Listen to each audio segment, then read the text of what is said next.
আগের ভিডিওতে তোমরা দেখেছিলে দিদির হাতে স্পেশাল বিরিয়ানি খেয়েছিলাম। সেদিন আমরা রাতে ঘুমাইনি একজনকে বার্থডে উইশ করার জন্য। আমরা সব 12টার আগে সবকিছু রেডি করেছিলাম, কিন্তু কোথায় রাখছি সেটা আর এখন খুঁজে পাচ্ছি না। তো এখন আমরা সবাই মিলে যাচ্ছি উইশ করার জন্য যার বার্থডে। আজকের বার্থডে উইশটা খুবই মজাভাবে করবো। তো এখানে আমরা সবই জেগেছিলাম আর এখানে দিদি ভাইকেও ডাক দিয়েছিলাম। বার্থডে গার্ল এখানে ঘুমাচ্ছে, দিদি এখন তাকে ডাকবে, তারপর আমরা উইশ করব। আর উইশটা কিভাবে করবে তোমরা অবশ্যই ভিডিওটা দেখবে। যারা আমার ভিডিওটা নতুন দেখছে তার অবশ্যই পেজটাকে ফলো করে আমার পাশে দেখো।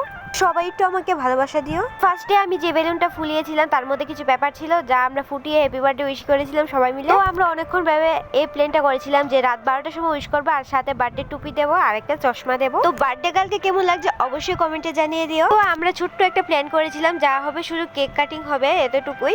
বার্থডে গার্লকে এখন রেডি করে এনেছিলাম আর তোমরা কেউ এটাকে মনে করবো জাস্ট ফানি ভাবে আমরা ভিডিওটা করেছি। সেই জায়গাটা অনেকটাই মজা হচ্ছিল, তোমরা তো দেখতেই পাচ্ছ ব্যাকগ্রাউন্ড গুলি কি হাসি ঠাট্টা হচ্ছিল। তারপর এখানে কিছু ভিডিও শুট করা হয়েছে, তারপর আমরা কেক কাটিং করলাম এন্ড সবাইকে কেক খাওয়ানো হলো। তো আজকের ভিডিওটা এটুকুই, নেক্সট ভিডিওতে দেখা হবে আজকের জন্য, টাটা।